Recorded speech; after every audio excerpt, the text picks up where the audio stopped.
भगवान पर जल चढ़ा रहे हो। हाँ, एक बात जरूर है, बेलपत्र का सेवन रोज रोज ना करते हुए जब शरीर में कष्ट हो तब तक। कभी कभी ऐसा होता है कि बेलपत्र खाने से मुख में छार जैसा हो जाता है, कभी कभी ऐसा होता है बेलपत्र खाने से स्वाद नहीं आ पाता है। क्यों? बेलपत्र कभी कभी खाने से बेलपत्र के मुख में कभी कभी छाला भी उत्पन्न हो जाते हैं। घबराना नहीं है। अगर बेलपत्र को चबा कर नहीं खा सकते तो बेलपत्र को पीस कर उसकी गोली बनाकर पानी से निकल जाए। पर बेलपत्र का सेवन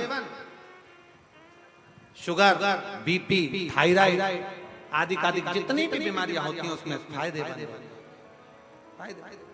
घबराना नहीं है हमको कि हमने बेलपत्र खाई और हमारा मुंह छार हो गया, मैंने बेलपत्र खाई और मेरे को स्वाद नहीं आया, या मेरा बेलपत्र खाया तो मुख में छाले। ना ना, भगवान शंकर की कभी कभी खाई।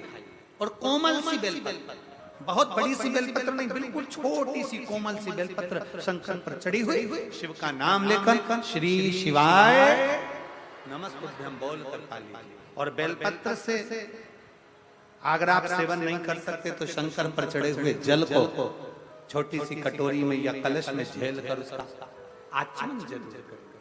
शिव प्राप्त भगवान शंकर की अविरल भक्ति जरूर प्राप्त, शंकर की अविरल भक्ति जरूर प्राप्त।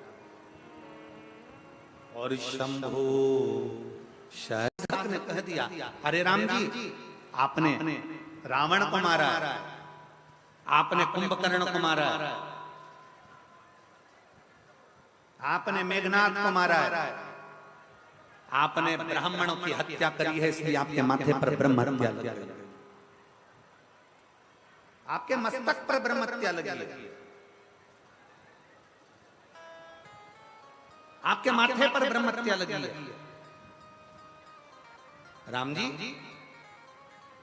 जब तक आप शंकर भगवान के एक शिवलिंग की प्राण प्रतिष्ठा नहीं कर लेते तब तक आपके मस्तक पर से ब्रह्म हत्या नहीं लग सकती, ब्रह्म हत्या समाप्त नहीं हो सकती।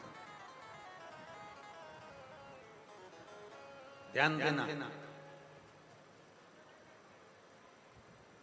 शंकर भगवान के शिवलिंग की प्राण प्रतिष्ठा अगर कहीं हो रही है, भगवान शंकर के मंदिर की प्राण प्रतिष्ठा अगर हो रही हो, तुम कुछ भी ना दे पाओ, मान लो प्राण प्रतिष्ठा में तुम्हारा 1 रुपया भी ना लगा हो, कोई बात नहीं।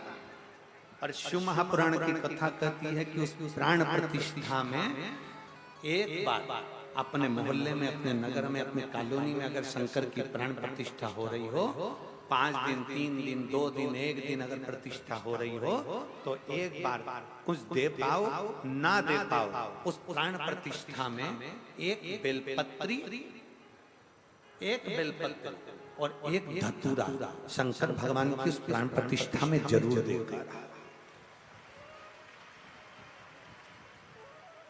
एक बेलपत्र और एक धतूरा। धतूरा जानते हो सब लोग? जम के तो बोलो, जानते हो ना? कांटे कांटे होते हैं। सबसे पहला धतूरा शंकर भगवान के शिवलिंग पर किसने चढ़ाया? कोई तुमसे पूछे कि सबसे पहला धतूरा शंकर भगवान के शिवलिंग पर किसने चढ़ाया था, तो आप कह सकते हो जिस समय पर समुद्र का मंथन किया गया था, उस मंथन में विष, अमृत, माणिक, मोती, सोना, चांदी, रतन, आभूषण, औषधि सब निकलने के बाद फिर उसमें से निकला था अमृत। अमृत अमृत जो निकला, उस अमृत को देवता असुर दोनों को बिठाकर भगवान नारायण ने मोहिनी स्वरूप धारण कर उस अमृत को बांटा। अमृत राहु ने पी लिया। चंद्र सूर्य के कहने पर राहु का शीश कटा, ऊपर का भाग राहु, नीचे का भाग केतु बन गए। राहु केतु ने इतना उपद्रव मचा दिया, राहु केतु ने इतना उपद्रव कर दिया, इतना उपद्रव कर दिया कि चारों तरफ हाहाकार मच गई। तब श्री हनुमान जी महाराज को मालूम पड़ा, भगवान शंकर को मालूम पड़ा। शिव जी ने कहा चिंता मत करो, इस राहु को मैं दंड दूंगा। और जैसे राहु के लिए त्रिशूल उठाया, इतनी देर में राहु भागता भागता भगवान शंकर के पास पहुंच गया। शिव जी को प्रणाम करा। शंकर तो नेत्र बंद कर बैठे थे। राहु के पास में देने के लिए क्या है? असुर राक्षस प्रवृत्ति का था, क्या दूं? असुर प्रवृत्ति वाले ने कभी किसी को फूल दिया हो तो बात दूसरी है, असुर प्रवृत्ति का व्यक्ति किसी के लिए अच्छा बोला हो तो बात दूसरी है। पर राहु असुर प्रवृत्ति का होने के साथ, क्रोधीला होने के साथ उसने सोचा मैं भगवान को क्या दूं, तो फूल की जगह वो राहु एक धतूरा तोड़ कर ले गया और भगवान शंकर को चढ़ा दिया। शिव जी इतने प्रसन्न हुए, राहु से कहा मांग तुझे क्या चाहिए? राहु कहता है मुझे देवता मार देंगे, आप कृपा करो। शंकर भगवान ने राहु से कहा तू भी मेरी जटा में जाकर विराजमान हो जा। राहु शिव की जटा में जाकर विराजमान हो गया। इतनी देर में केतु आ गया, बृहस्पति आ गए, बुध आ गए, शुक्र आ गए, शनि आ गए। सबने भगवान से प्रार्थना करी तो सबको भगवान शंकर ने अपनी जटा में विराजमान कर दिया। इसलिए शिव महापुराण की कथा कहती है शंकर भगवान को जब एक लोटा जल चढ़ाते हैं, कोई तुमसे कह दे तेरा मंगल बेकार है, कोई तुमसे कह दे तेरा शनि बेकार है, कोई तुमसे कह दे तेरा बृहस्पति बेकार है, कोई तुमसे कह दे तेरा राहु बेकार है, कोई तुमसे कह दे तेरा केतु बेकार है, कोई कह दे तेरा नवग्रह बेकार है। एक काम करना, रोज अपने घर से एक लोटा जल लेकर शंकर को समर्पित करना, और प्रदोष का दिन हो और प्रदोष काल हो, एक धतूरा शंकर भगवान को समर्पित करना प्रारंभ कर दे, तेरे सारे ग्रह प्रबल हो जाए, सारे ग्रह प्रबल, सारी समस्या का हल बोल बम का नारा है। भगवान शंकर को एक धतूरा, एक लोटा जल प्रदोष के दिन, प्रदोष एक पत्र में वर्णन, शंकर भगवान ने कहा कि जब लंका पर चढ़ाई कर रहे थे तब राम जी ने बालू का शिवलिंग बनाकर भी प्रतिष्ठा करी थी। अब राम जी वापिस आ रहे हैं, फिर प्रतिष्ठा कर रहे हैं। हाँ प्रभु, वापिस प्रतिष्ठा, वापिस प्रतिष्ठा, ठीक है। शंकर भगवान ने उसी समय हनुमान जी महाराज को एक शिवलिंग दे दिया, ये शिवलिंग ले जाओ और ये शिवलिंग ले जाकर प्रतिष्ठित कर। शंकर भगवान का शिवलिंग लेकर हनुमान जी महाराज जैसे ही गंधमादन पर्वत पर पहुंचे,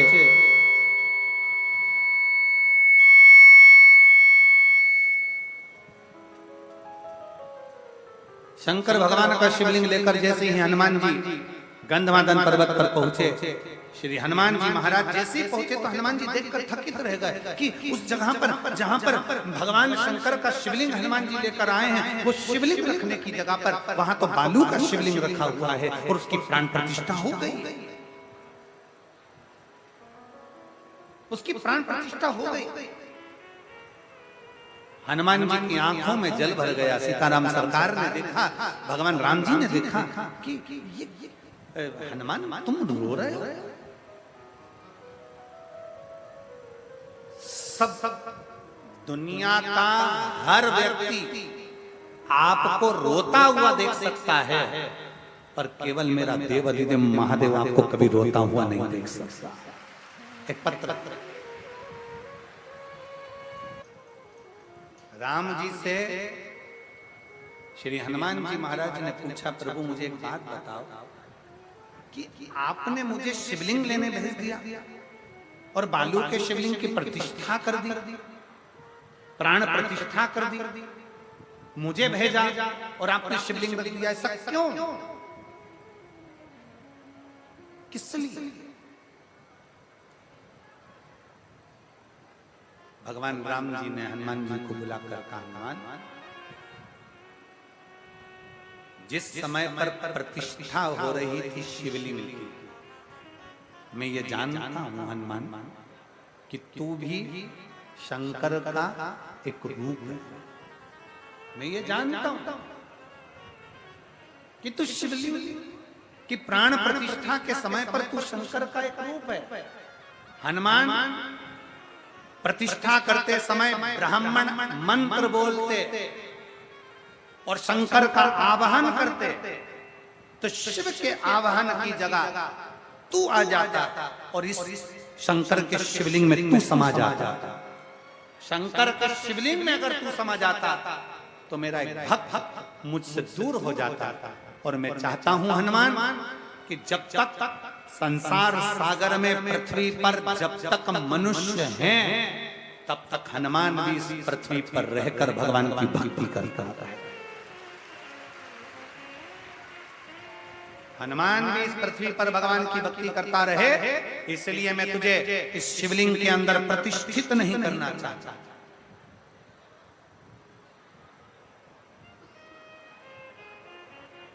इस शिवलिंग के अंदर मैं तेरी प्रतिष्ठा नहीं करना चाहता था, इसलिए मैंने तुझे शिवलिंग लेने भेज दिया था। हनुमान, अगर तुझे लगता है कि ये बालू का शिवलिंग हटाकर मेरा शिवलिंग रखा जाए तो तू रख सकता है। हनुमान जी के मन में अहंकार आ गया, थोड़ी सी अभिमतता हनुमान जी के मन में आई। हनुमान जी ने मन में सोचा, मेरे गदा के बल पर तो पूरी दुनिया कांपती है, इस शिवलिंग को मैं अभी हटा देता हूँ। बालू रेत का तो है। बालू रेत के शिवलिंग को हनुमान जी ने अपने एक हाथ से हटाना चाहा, शिवलिंग नहीं हिला। दूसरे हाथ से हटाना चाहा, शिवलिंग नहीं हिला। तब हनुमान जी ने दोनों हाथों से शिवलिंग को पकड़कर खींचा, शिवलिंग नहीं हिला। थोड़ी देर हनुमान जी उस बालू रेत के शिवलिंग को उठाने में अपना पूरा बल लगाने लगे। आखिरी में गंगमादन पर्वत पर हनुमान जी पीछे गिर गए। तब राम जी ने हनुमान जी को उठाया, कहा, हनुमान क्या चाहते हो?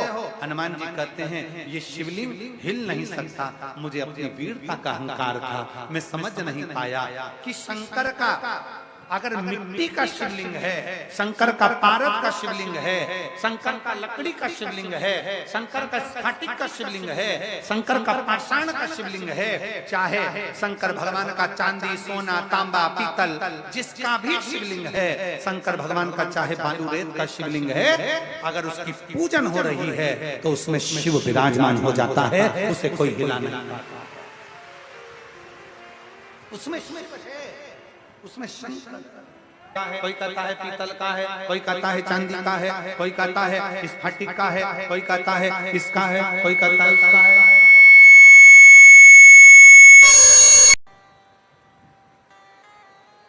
इसलिए जिस भाव से, जिस हृदय से, जिस चित्त से हम शंकर को, भगवान राम जी करें हनुमान जी से, तुम चाहो तो इसको उठाओ, तुम्हारा वाला शिवलिंग रख दो। हनुमान जी ने कहा, उठाने का प्रयास करा, नहीं उठा। कैसा भी शिवलिंग, बालू का है, मिट्टी का है, पाषाण का है, लकड़ी का है, शिवलिंग शिवलिंग होता है, पूजन। आखिरी में भगवान राम जी ने हनुमान जी के हाथ से लाए हुए शिवलिंग को भी स्थापित कर दिया और कह दिया, हनुमान जो रामेश्वर धाम का दर्शन करेगा वह हनुमतेश्वर महादेव का भी दर्शन करेगा, तब जाकर उसकी रामेश्वर की यात्रा पूर्ण हो जाएगी।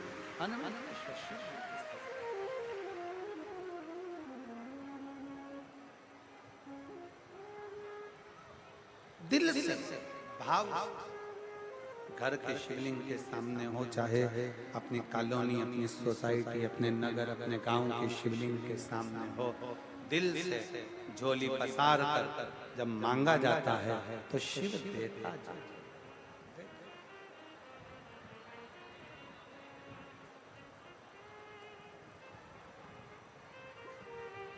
देवादिदेव महादेव का भजन हम क्यों करते हैं? शिव की चौखट तक हम क्यों जाते हैं?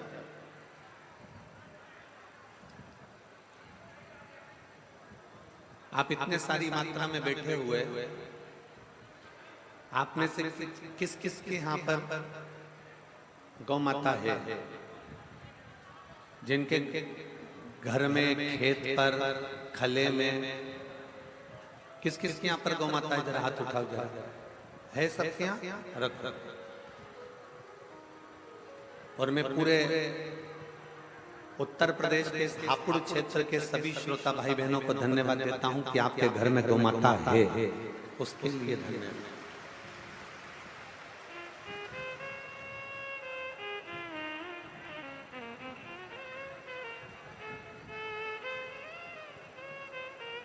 मैं संपूर्ण उत्तर प्रदेश वासियों को धन्यवाद देता हूं कि आप अपने घर में कम से कम गौ माता की सेवा तो कर रहे हो, गौ सेवा में तल्लीन तो हो।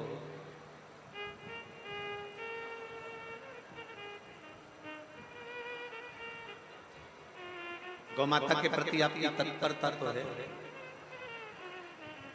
और होना चाहिए। अब जिनके यहाँ पर गौ माता है वो जानते होंगे कि गाय का यदि दूध निकालना है तो उसको खूंटे से बांधना पड़ता है।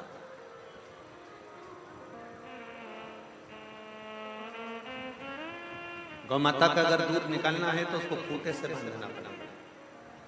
बोलो सही है कि गलत? जम के बोलो जरा, जम जम। सही है। अगर खूंटे से नहीं बांधेंगे तो गाय का दूध निकाल सकते हो क्या? नहीं। वो चलेगी फिरेगी जाएगी आएगी इधर उधर भ्रमण करेगी तो हम उसका दूध निकालना ही पाएंगे, हम उसका दूध नहीं निकाल। हमने गौमाता को खूंटे से बांध दिया, खूंटे से बांधा, फिर हमने उसका दूध निकाला। अब आपने देखा होगा कभी कभी खूंटा जो होता है ना वो ढीला हो जाता है तो आप एक हथौड़ा लेकर पत्थर लेकर उस खूंटे को ठोको।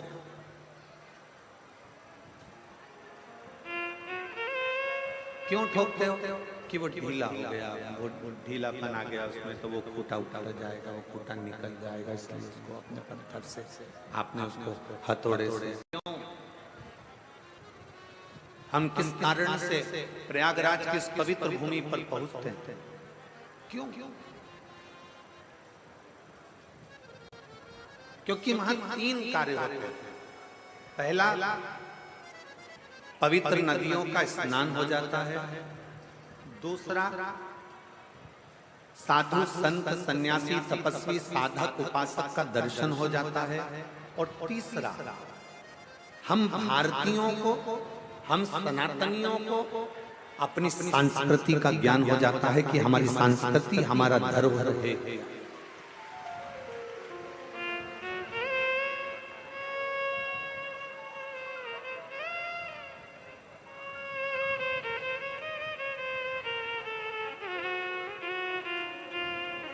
हमारी संस्कृति हमारा धरोहर है क्या? मैं माननीय उत्तर प्रदेश के यशस्वी मुख्यमंत्री, सीखो मेरे देव महादेव से, सीखो मेरे भगवान शंकर भगवान से।